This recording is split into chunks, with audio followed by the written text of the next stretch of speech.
Hello, I'm Ayla Matsushi and this is the last video that I planned for How to ETH 101. What happens after your graduation? Ayla Matsushi, Ayla Matsushi, Ayla Matsushi, Ayla Matsushi, Ayla.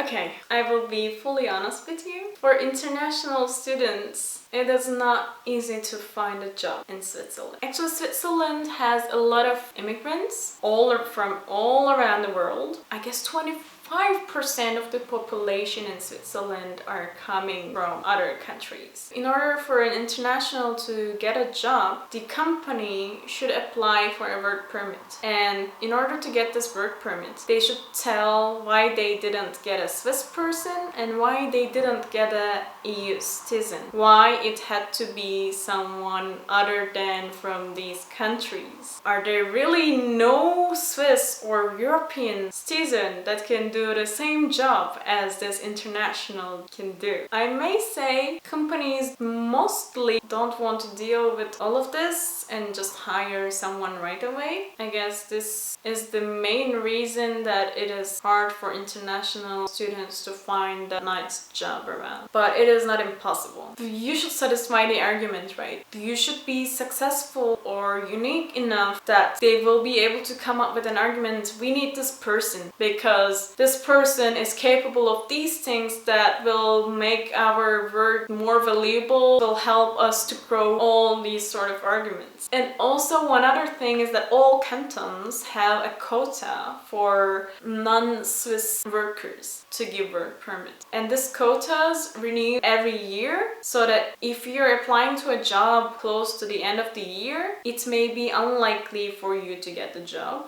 because you wouldn't have the quota. But I mean, if they allow you to start to work in the next year, for example, you're looking for a job around November, but it is okay for you to start in January, perfect, because the quota will be again renewed so that they can apply in January and then they can get your work permit. Will kind of take from 6 weeks to 12 weeks, depending on the workload or any other reason that I am not aware of. This is why it is kind of hard. Also, knowing German plays an important role. Most of the time, not for software engineers, but they are looking for German speakers or French speakers if you're looking for a job in the French side. It is also a plus to know the national languages. In this context, I can actually tell you getting accepted to a PhD as a successful student is easier than to find a job in Switzerland. For PhD, they are looking to the work you have done solely. And for example, in your master's, you have worked in a lab and you did your master thesis there and it was a really successful thesis and the professor already knows you because you made your master thesis defense to this person. They may offer you a place, or you may kindly ask, I would like to do a PhD, can I do a PhD? And they would require your all transcript and your all other work and CV, and if the professor sees it is feasible, if you are adding value to the lab, you will get the position as a PhD.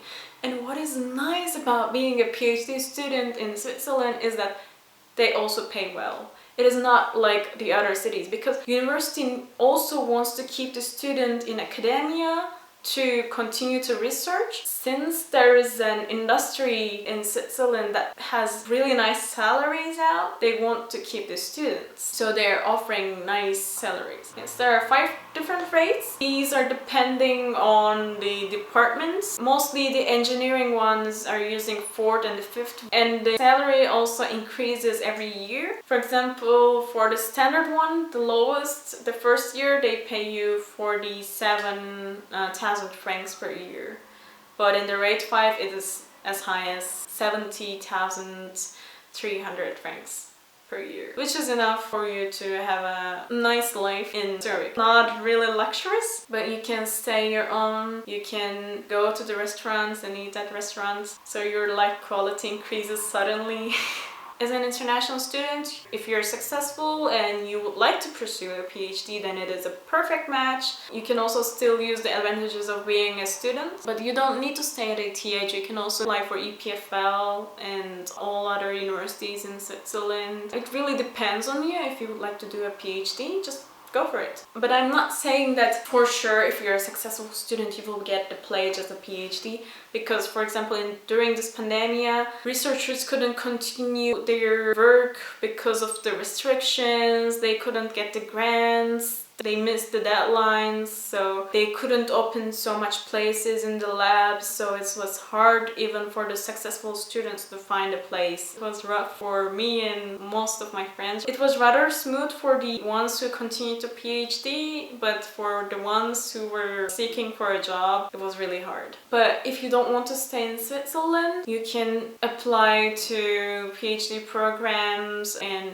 any other country. Finding a job in any other country may be easier than to find it in Switzerland, so it really depends on you. At the end, you have this diploma from ETH, you have been successful. I'm sure that you will have a nice future waiting for you. So I hope all these videos helped you. For your questions about ETH, either you're a student or not at ETH, you're planning to, I hope I was helpful, and thank you for watching. See you in Zurich sometime, hopefully. Bye.